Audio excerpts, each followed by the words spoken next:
Welcome back to WWH. My name is Andrew Dreamer. Valentine's Day was this week, so I figured the perfect way to celebrate was to look at this film. So on this episode of Ringside Review, we are looking at My Bloody Valentine.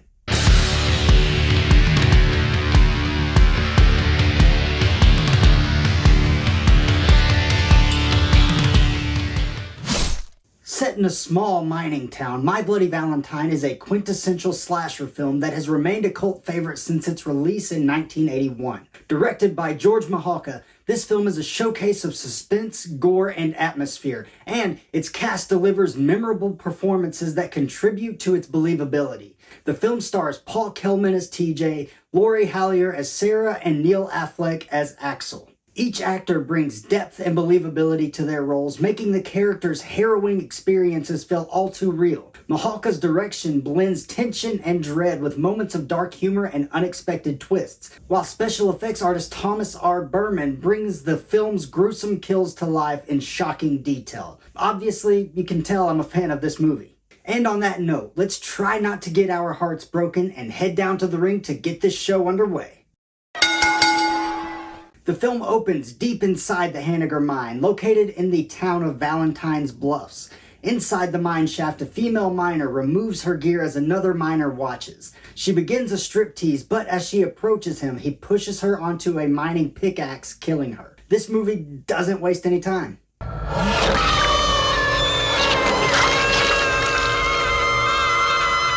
Mayor Hallier of Valentine's Bluffs, a Canadian mining town, decides to reinstate the traditional Valentine's Day dance after a hiatus of 20 years. This dance had ceased 2 decades ago following a tragic accident during that fateful event. 2 supervisors abandoned their posts, leaving 5 miners trapped in the mines while they attended the dance. Neglecting to check the methane gas levels, an explosion occurred, resulting in a collapsed tunnel and the entrapment of the miners. Only Harry Warden survived, resorting to cannibalism to survive, ultimately succumbing to insanity. The following year, Warden exacted his vengeance by murdering the negligent supervisors, extracting their hearts, and placing them in Valentine candy boxes accompanied by a warning note.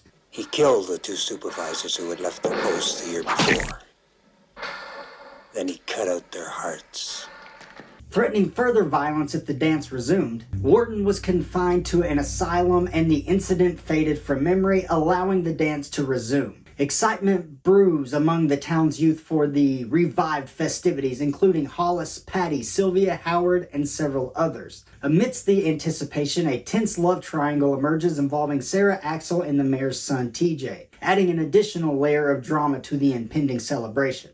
By the way, don't miss a single bone-crushing upload. Hit that subscribe button, unleash the horrors, and become a member of the WWH Universe. We're not just wrestling with horror. We're delivering it to your screen every week. Mayor Hallier and the town's police chief, Jake Newby, are alarmed when they receive an anonymous box of Valentine's chocolates containing a human heart and a note threatening murder if the dance proceeds. That same evening, resident Mabel is murdered in a laundromat by a killer in mining gear, her heart gruesomely extracted. No!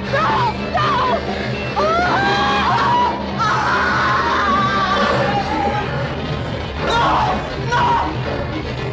To prevent panic, Newby publicly announces that Mabel died of a heart attack. Seeking answers, Newby contacts the mental institution where Harry Warden was held, but they have no record of him. In light of the escalating danger, Hallier and Newby decide to cancel the dance. However, the town's youth, undeterred, plan their own party at the mine. Despite a bartender's dire warning, they proceed only to encounter the killer. Forget about having a party at all tomorrow night, or you'll be sorry.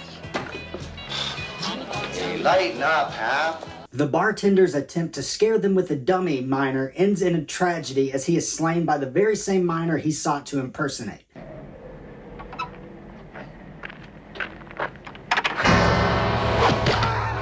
At the party, the miner viciously kills Dave, whose heart is later discovered boiling in a pot of hot dogs in the kitchen.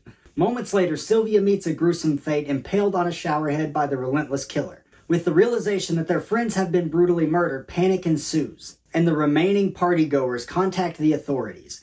However, Some of the revelers, undeterred by the violence, decide to venture into the mines for amusement. Upon receiving the distress call, Newbie and his police force swiftly enter the mines in a rescue attempt. Within the dark labyrinthine tunnels, chaos erupts as the miner dispatches further victims. Mike and Harriet meet their end impaled by a large drill, while Hollis falls victim to a hail of nails from, well, a nail gun.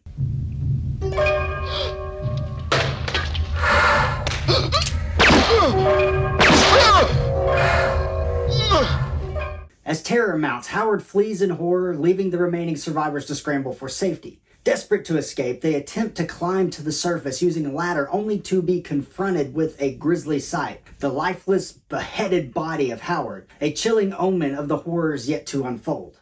As TJ and Sarah struggle to find their way out, tragedy strikes once more.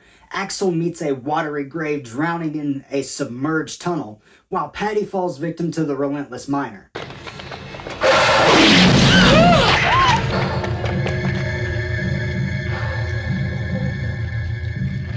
The chase continues, with TJ and Sarah relentlessly pursued by the miner. A violent confrontation ensues, and the miner is unmasked as none other than Axel, who had cunningly faked his own death.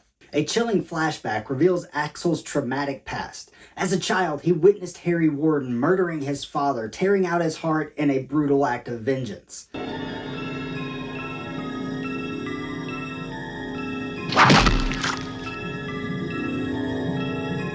The final showdown between TJ and Axel turns deadly as TJ strikes Axel with a rock, causing the tunnel to collapse, trapping Axel as Newbie and the police arrive to rescue TJ and Sarah.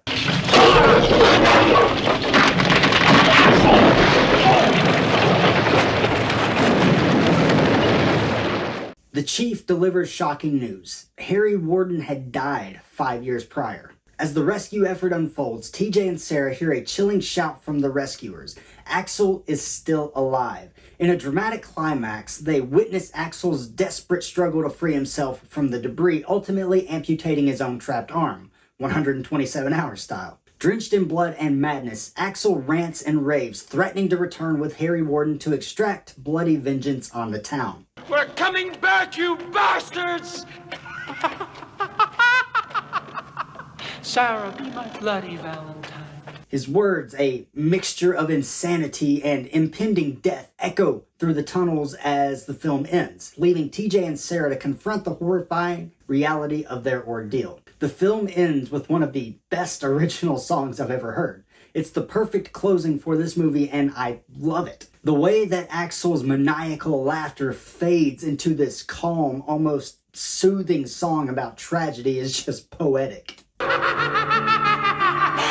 Once upon a time, on a sad Valentine. My Bloody Valentine was severely cut down due to the MPAA, and the original footage has only recently been restored, but I am happy that it was, because this movie is vastly better with it included. And of course, the movie was remade in 2009 with Jensen Ackles playing the role of TJ, and while I do find some merit in that version, I 100% prefer the original. It holds up, and it's just much more entertaining. But it does have some issues as well. We're going to run through the positives and negatives of My Bloody Valentine, but first we do have to take a short break, so stick around for more WWH action. If you're looking to save 20% from Redcon 1, I have a deal for you. When you're checking out, type in code AndrewDreamer12 and you will immediately receive 20% off your order. Go check it out. Head over to ProWrestlingTees.com/AndrewDreamer to check out some of my merchandise as well. And last but not least, head over to Patreon and consider becoming a member of the WWH Universe. There are some really cool perks and we would love to have you. We're back, and it's time to head back down to the ring for the positives.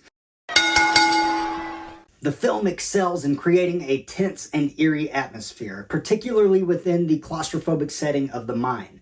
And speaking of setting, the mining town provides a fresh and interesting backdrop for a slasher film, setting it apart from a lot of other movies in the genre. During this time, it was a lot of summer camps and Midwestern towns, but this one is unique. The practical effects and gore are top-notch for the time, offering gruesome and realistic kill scenes.